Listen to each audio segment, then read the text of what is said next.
সম্মানিত শরীফ, বাংলাদেশ আন্তঃবিশ্ববিদ্যালয় কর্মচারী ফেডারেশনের পক্ষ হতে যশোর বিজ্ঞান ও প্রযুক্তি বিশ্ববিদ্যালয়ে আজ মত বিনিময় অনুষ্ঠান হতে যাচ্ছে।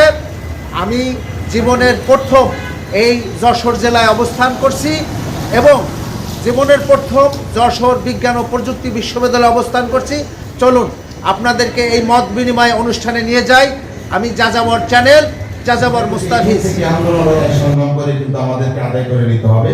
নেতারা নির্দেশনা দিবে ঠিকই আছে, কিন্তু আমাদের কিন্তু এখানে যারা ভিত্তিক সংগঠনের সভাপতি, সেক্রেটারি এবং সংগঠনের নেতৃবৃন্দ যারা আছে, তারা যে দিক নির্দেশনা দিবে তাদের কথা কিন্তু আমাদেরকে মানতে হবে এবং তাদের যে দিক নির্দেশনা দেয় তাদের সেই আলোচনাকে কেন্দ্র করে আমাদেরকে আন্দোলন সংগ্রাম করে দিতে হবে।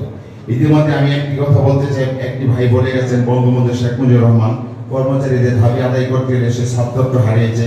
এটা যেমন সত্য, জননেত্রী শেখ হাসিনাকে আমি বিনীত আহ্বান জানাবো, আপনি বঙ্গবন্ধুর কন্যা, আপনার বাবা কিন্তু কর্মচারী আন্দোলন করে কিন্তু ছাত্রত্ব হারিয়েছিল। আপনি কিছু কুচক্রী মহলের নেতৃত্বে, কুচক্রী মহল, জননেত্রী শেখ হাসিনা একদম মানবিক, সে জননেত্রী বঙ্গবন্ধুর কন্যা, সে কখনো অমানবিক হইতে পারে না। কিন্তু আমি আশা করবো জননেত্রী শেখ হাসিনার উদ্দেশ্যে কথা বলবো, হয়তো এই কথাগুলি আমার এখান থেকে যাবি কিনা আমি জানি না, আপনি কুচক্রী মহল এর কথা বাদ দিয়ে আমার যারা সাধারণ কর্মচারী আছে তাদের কথা চিন্তা করে অভিন্ন নীতিমালা তৈরি করেন, আমাদের কোনো আপত্তি নেই। তবে আমি যে সুযোগ সুবিধা পাচ্ছি সেটাকে রেখে আপডেট করে আপনি অভিন্ন নীতিমালা করেন। যেমন আমার বিশ্ববিদ্যালয়ে আমি আপনার সব প্রায় 60 পাই, আপনাদের বিশ্ববিদ্যালয় কয়টা আমি জানি না। আমাদের বাংলাদেশ কৃষি বিশ্ববিদ্যালয়ে আপনার সঙ্গে 7টা, অর্থাৎ একজন চতুর্থ শ্রেণীর কর্মচারী তার যদি শিক্ষাগত যোগ্যতা থাকে, অনার্স মাস্টার যদি তার শিক্ষাগত যোগ্যতা থাকে, তার চাকরির শেষ জীবনের ন্যূনতম সেটা সেকশন অফিসার হবে, প্লাস ডেপুটি রেজিস্ট্রার পর্যন্ত যাবে, অর্থাৎ 8ম স্কেল পর্যন্ত যাবে।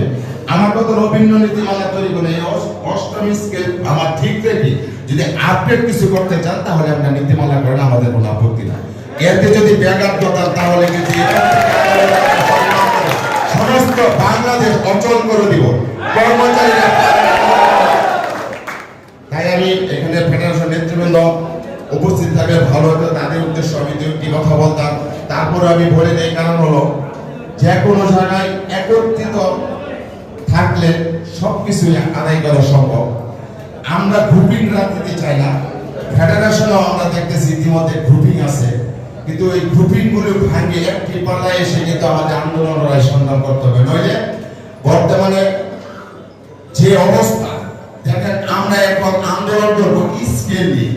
আপনারা যদি মাইন্ড করেন, আমি একটু কথা বলতেছি, আমরা এখন আন্দোলন করবো স্কেল নিয়ে।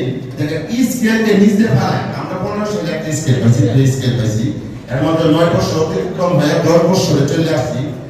15 যে বাজার দর আর বর্তমান বাজার দর কিন্তু অনেক ডিফারেন্স। এখন আমরা স্কেল নিয়ে আন্দোলন করবো। জননেত্রী শেখ হাসিনা আমাদের যে স্কেল দিবে, ওইখানে যে কুচক্রী মহল স্কেল না দেওয়ার পর ঢুকাই দিচ্ছে সার্বজনীন পেনশন অভিন্ন নীতিমালা। অভিন্ন নীতিমালা নিয়ে কিন্তু আমরা দীর্ঘদিন যেমন আন্দোলন লড়াই করতেছি, তার মধ্যে দেখছি আবার সার্বজনীন পেনশন। এখন কি বলবো, অভিন্ন নীতিমালা এবং সার্বজনীন পেনশন নিয়ে। আসসালামু আলাইকুম। ইতিমধ্যে আমাদের ফেডারেশনের সভাপতি মহোদয় আমাদের মহিউদ্দিন ভাই আমাদের মাঝে উপস্থিত হয়েছে, সাধারণ সম্পাদক মহোদয় উপস্থিত হয়েছে।